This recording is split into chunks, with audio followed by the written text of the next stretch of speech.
الرحيم الله لا إله إلا هو الحي القيوم لا تأخذه سنة ولا نوم له ما في السماوات وما في الأرض من ذا الذي يشفع عنده إلا بإذنه يعلم ما بين أيديهم وما خلفهم ولا يحيطون بشيء من علمه إلا بما شاء وسع كرسيه السماوات والأرض ولا يؤوده حفظهما وهو العلي العظيم اللهم أنت السلام ومنك السلام وإليك يعود السلام وحينا ربنا بالسلام وأدخلنا الجنة دار السلام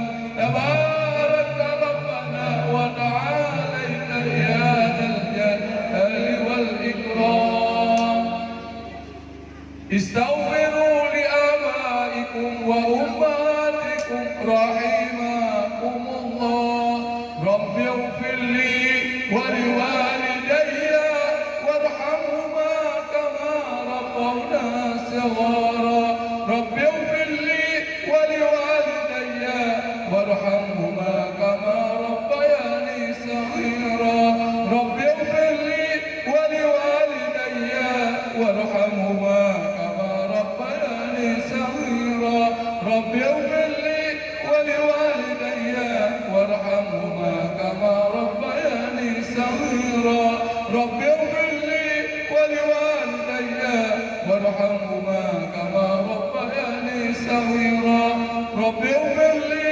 ولوالدي وارحمهما كما ربياني صغيرا رب اغفر لي ولوالدي وارحمهما كما ربونا صغارا يا رب بالمصطفى بلغ مقاصدنا واغفر لنا ما مضى يا واسع كرمي يا ربي بالمصطفى بلغ مقاصدنا واغفر لنا ما مضى يا واسع الكرم يا ربي بالمصطفى بلغ مقاصدنا واغفر لنا ما مضى يا واسع الكرم صلى الله وسلم على النبي سيدنا محمد وآله وصحبه أجمعين صلى الله وسلم على النبي سيدنا محمد وآله وصحبه أجمعين صلى الله وسلم على النبي سيدنا محمد وآله وصحبه أجمعين والحمد لله رب العالمين. Lebih dan kurang kita doakan kepada Allah apa yang kita zikirkan menjadi pengingat bagi diri kita dalam berhubungan dengan Allah bahwa umur yang terbatas, rezeki yang terbatas, nyawa yang terbatas semua dalam misteri Allah. Tidak ditugaskan kita selain selalu mengingat Allah ketika tidur, duduk, makan dan minum selalu membaca bismillah dan membaca selawat dan berzikir. Wallahu muwaffiq ila aqwamit thariq. Lebih dan kurang kami mohon maaf. Assalamualaikum warahmatullahi wabarakatuh.